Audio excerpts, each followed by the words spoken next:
સંતરામ મહારાજ કી જય। ગુજરાત જનકલ્યાણ સેવા સમાજ સંચાલિત કુમારી રેસા પટેલ કન્યા છાત્રાલયને શરૂ કરવાને 31 વર્ષ થયા, એટલે 30 વર્ષ પૂર્ણ કરી અને આપણે 31 વર્ષમાં અધવચ્ચે આવી ગયા છીએ। હવે ટૂંક સમયમાં દિવાળી વેકેશન એટલે કે આવતીકાલથી તમે બધા ઘેર જશો અને 21 દિવસનું વેકેશન ગાળીને પાછા પરત આવશો। આપણી આ સંસ્થા નામદાસ મહારાજ સંતરામ મહારાજના રામદાસજી મહારાજની આશીર્વાદથી આપણે શરૂ કરેલી। જ્યારે આ સંસ્થા શરૂ કરેલી ત્યારે અહીંયા જંગલ હતું, હવે જંગલમાં મંગળ થઈ ગયું છે। અહીંયા તો ચારે બાજુ તમે જુઓ તો એટલા બધા મકાનો, મોટી મોટી બિલ્ડિંગો અને સરસ બધું વાતાવરણ થઈ ગયું છે। આપણે જે નડિયાદની બહાર નહેરની પેલી બાજુ એવું કહેવાતું તો એના બદલે આપણે શહેરમાં લગભગ મધ્યમાં આવી એવી સ્થિતિ થઈ ગઈ છે। જે નડિયાદનો વાણિયામણ વિસ્તાર જે સૌથી સારામાં સારો વિસ્તાર ગણાતો એ અત્યારે આ પીજ રોડ સારામાં સારો વિસ્તાર ગણાય એવી સ્થિતિમાં આપણે આવી ગયા છીએ। તો આપણી આ સંસ્થા દિવસે દિવસે પ્રગતિ કરતી રહે છે। એમાં આપણને સંતરામ મંદિર તરફથી સૌથી સારો સહયોગ મળે છે। ફક્ત આશીર્વાદ જ નહીં, સામાન્ય રીતે મંદિરો એવા હોય છે કે આશીર્વાદ આપું છું, પણ ફક્ત કંઈ આશીર્વાદ જરૂરી છે પણ આશીર્વાદથી કંઈ સંસ્થાઓ ચાલતી નથી।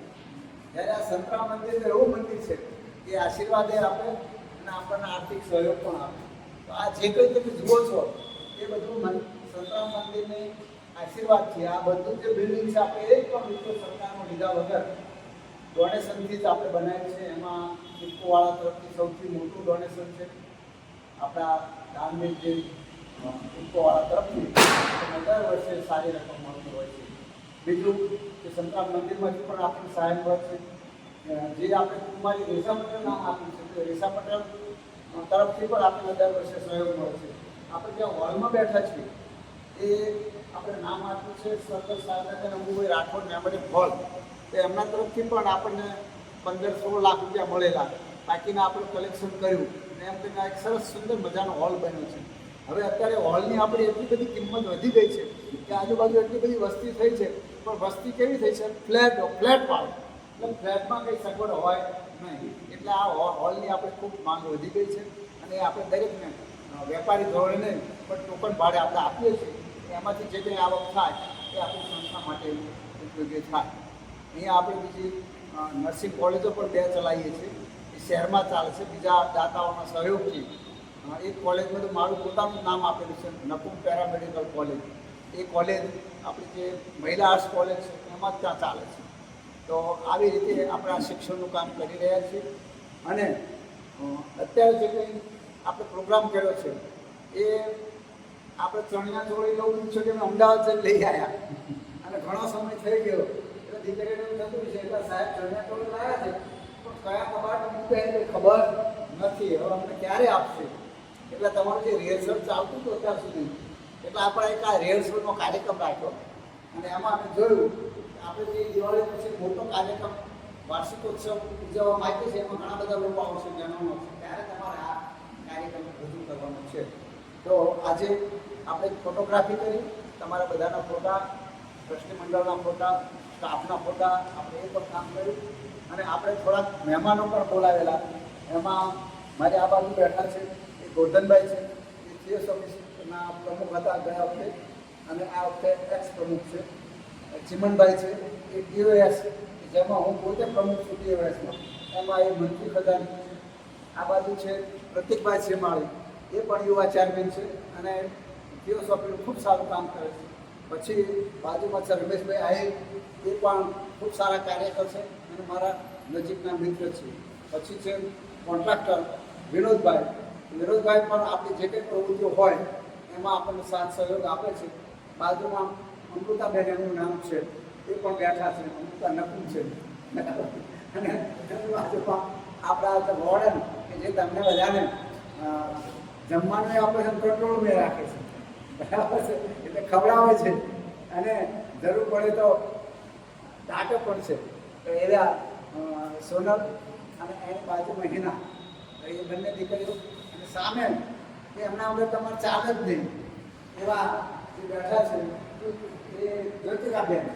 તો એમનો પણ તમને સાથ સહયોગ મળે છે અને તમને સરસ સરસ મજાનું જમવાનું બનાવે છે અને તમને જમાડે છે. તો આજે આપણા નાનકડો કાર્યક્રમ રાખ્યો છે અને આપણા આ બધા મહાનુભાવ આવ્યા છે એમનું સન્માન કરું છું. અને હવે ગોઠનબેને વિનંતી કરું કે પ્રસંગને અનુરૂપ બે શબ્દો કહેશે. માનની ગોઠન. જય મહારાજ. તો સરસ. આજે તો સાહેબ એમને ઓચિંતા જ બોલાવી લીધા છે કે 3 થી 4 આવું ગયા, પણ લગભગ 1.5 વર્ષથી હું સાહેબની જોડે સતત સંપર્કમાં છું અને હું ગયા વર્ષે આ જ હોલમાં મારી પ્રમુખ તરીકે સભ્યકરમાં નિમણૂક કરી, તે પણ સાહેબે જ કરી. અને સાહેબને ત્યાંથી મેં મારા માર્ગદર્શક બનાવ્યા. જે કહે ને કે કંઈક કરવું હોય કામ તો આપણે કોઈની સહાય લઈએ ને, એટલે મારે કંઈક કામ કરવું હોય તો હું સાહેબને પૂછું કે સાહેબ આવું છે કે શું કરીશું, એટલે એનો રસ્તો સાહેબ બતાવે. એટલે મારા માર્ગદર્શક છે પ્રમુખ તરીકે, અને હજુ મારી જોડે રહેશે. એટલે આજના દિવસે અમને અહીંયા આગળ બોલાવ્યા અને તમારી એક્ટિવિટી તો લગભગ અહીં જોઈએ જ છે. દર વખતે કે નાના નાના પ્રોગ્રામો હોય, આપણું ફંક્શન હોય તો પણ તમારી ગરબા છે, સ્વાગત ગીત છે, આ બધી એક્ટિવિટી અમે જોઈએ છે. સેવાકીય પ્રવૃત્તિ તમે સારી તમે એક્ટિવિટી કરો છો એ બદલ પણ તમને ધન્યવાદ છે. અને મહારાજના આશીર્વાદ તમારી પર છે, રહેશે સદાય એવી આપણે આશા રાખીએ.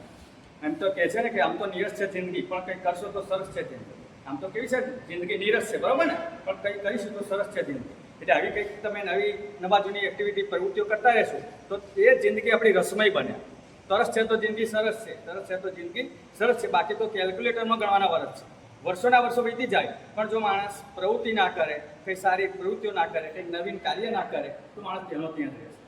પણ તમે તેના ત્યાં રહેતા નથી. કંઈક નવું તમે કરી અને આગળ વધો છો, એટલે અમને એમનો આનંદ છે. અને જ્યારે પણ અહીંયા આગળ કોઈ પ્રોગ્રામ હોય તો સાહેબ અમને આમંત્રિત કરે છે, એ બદલ હું સાહેબનું પણ આ સમયે ખૂબ ખૂબ ઋણી છું. અને એ ઉપકાર તમારે ભૂલાશે જ નહીં. આ સાહેબ તો હૃદયમાં અમારા વસી ગયા છે કાયમ માટે. અને અમારી સંસ્થામાં છું, ભૂતપૂર્વ પ્રમુખ પણ તરીકે છું, તે છતાંય હું સાહેબ જોડે તો છું જ કાયમ માટે. એટલે આજના દિવસે એમને બોલાયા અને એમનું સન્માન કર્યું અને મને પણ બોલવાની તક આપી, એ બદલ સાહેબનો ખૂબ ખૂબ આભાર માનું છું. અને આપ ઉત્તરોત્તર પ્રગતિ કરી સરસ સંસ્થાનું નામ વધારો અને આપનું પણ નામ વધારો અને આપની કીર્તિ વધે તેવી સંતરામ મહારાજને પ્રાર્થના કરી વિરમું છું. જય મહારાજ. આભાર માનનીય ગોવિંદભાઈ. હવે ટીઓએસમાં મારી સાથે મંત્રી તરીકે જે કામ કરે છે ચિમનભાઈને વિનંતી કરું કે પ્રસંગને અનુરૂપ ટૂંકું ઉદ્બોધન કરશું. સર્વને મારા અભિનંદન. કારણ કે નાની બાળાઓના આ બધા પ્રોગ્રામ તો અમે જ્યારથી ટીયુએસમાં જોડાયા અને તે પહેલાં પણ અમે જ્યારે સિનિયર સિટીઝન કાઉન્સિલના જ્યારે પ્રમુખ બન્યા હતા તે વખતે હું સિનિયર સિટીઝન કાઉન્સિલમાં પણ સભ્ય બન્યો અને એમણે મને જે માર્ગદર્શન આપ્યું કે તમે આ રીતે આગળ આવો, તો તે વખતે મને બર્થડે કન્વીનર બનાવ્યો અને એમના દ્વારા જ પછી હું આગળ આવો, પછી ફેડરેશનમાં ગયા, એ બધું થયા. મોટે ભાગે અમે આ ભક્તિ ગાર્ડનમાં તો સવારમાં મળતા હતા. એ વખતે સાહેબે મને વાત કરી તમે એમાં જોડાઈ જાઓ તો સારું એ હિસાબ. પછી જ્યારે ટીઓએસ બની ત્યાં તો એમના વડપણ હેઠળ જ, કારણ કે એ પ્રમુખ બન્યા તો પહેલું સિલેક્શન એમણે મારું કર્યું કે એક મંત્રી તરીકે તમે અહીં રહી જાઓ. એ હિસાબે મંત્રી તરીકે આ વખત પણ મને એ જ રીતે ફરીથી એ જગ્યા પર ડબલ હોદ્દો આપીને મને ચાલુ રાખ્યો છે, તે બદલ એમનો પણ આભાર માનું. આ નાની બાળાઓ જે આ કાર્યક્રમ કરે છે, નાની બાળાઓ જે ગામડામાં મોટે ભાગે આવ્યું હોય એમને પોતાનું કૌશલ્ય જે છે એ પ્રદર્શિત કરવાની કોઈ તક મળતી હોતી નથી. પણ જ્યારે આવો કોઈ પ્રોગ્રામ હોય, આવી છાત્રાલયોમાં રહેવાથી જે તમારો શારીરિક અને માનસિક વિકાસ થાય છે, બૌદ્ધિક વિકાસ થાય છે, એના કારણે તમે તમારા સમાજમાં પણ એ પ્રદર્શિત કરી શકો છો. તો તે વખતે ખ્યાલ આવે છે કે ભાઈ આ બાળક નડિયાદની છાત્રાલયમાં અત્યાર સુધી ભણી તો એનું જે કૌશલ્ય તમને મળ્યું એ તમે ત્યાં પ્રદર્શિત કરો તો તમારું પણ ત્યાં માન જળવાય. એ હિસાબે તમને પણ તમારાથી બીજા નાની કક્ષાના માણસ હોય એ પણ તમને અનુસરે અને તમારું માર્ગદર્શન લે પણ ખરા. એટલે હું તો આ બધે બહેનોનો ખાસ આભાર માનું છું અને અભિનંદન પણ આપું છું, કારણ કે આટલા દિવસે મને દરેક અમે તો કેટલી બધી પ્રવૃત્તિઓ અહીં જોઈ છે. નકુમ સાહેબના માર્ગદર્શન હેઠળ બધું થઈ રહ્યું છે.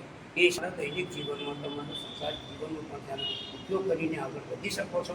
એ હિસાબે તમને આ માન મહિમા મળે છે એ એમના થકી છે. એ ખાસ આપણે એમના ઋણી બનવું છે. આટલું હું પૂછું છું. આભાર કિરણભાઈ. હવે થિયોસોફીમાં ખૂબ જૂના છે અને યુવા ચેરમેન છે, આખા રાજ્યમાં ખૂબ સારી પ્રવૃત્તિઓ કરે છે એવા પ્રતિકભાઈને વિનંતી કરું તો પ્રસંગને અનુરૂપ ટૂંકું ઉદ્બોધન કરશે. મંચસ્થ મહાનુભાવ જન કલ્યાણ સેવા ટ્રસ્ટ 20 વર્ષથી નડિયાદમાં કામ કરે. નકુમ સાહેબનો ઘણીવાર ટ્રેનમાં કેવો પરિચય થતો રહેતો. ઘણીવાર અમે ગાંધીનગરમાં સમાજ કલ્યાણની ઓફિસમાં આપણે સાહેબ ઘણીવાર મળ્યા છે. જનસેવા કલ્યાણ ટ્રસ્ટ જાનતીભાઈ ગાંગીરાના કારણે એ સમયમાં અહીંયા આવવાનું થતું, પણ 3 વર્ષથી જ્યારે નડિયાદમાં સ્થાયી થયો છું ત્યારે થિયોસોફિકલ સોસાયટીના લઈ અને કલ્યાણ સેવા ટ્રસ્ટ અને કુમારી રેસા પટેલ છાત્રાલયના સ્થાપક નરેન્દ્રભાઈ નકુમનો પરિચય થયો. અને થિયોસોફિકલ સોસાયટીના કારણે મેં જોયું છે આ ટ્રસ્ટનું કામ કે એમણે 30 વર્ષથી એક ધૂણો ધકાવ્યો છે અને ઘણી બધી જરૂરિયાતમંદ બાળાઓને શિક્ષણ આપી સારી જગ્યાએ લઈ ગયા છે. અને જન કલ્યાણ સેવા ટ્રસ્ટનું કામ બોલે છે. પૈસો તો ગમે ત્યારે ગમે તેને મળી રહે, પણ જેનું કામ સારું હશે તો વગર પૈસે અટકતું નથી અને કામની સફળતાને જ પૈસો મળે. અને આવી ને આવી પ્રગતિ કરતા રહે અને આ ટ્રસ્ટ આથી પણ સરસ કામ કરે એવી અભ્યર્થના. જય હિન્દ.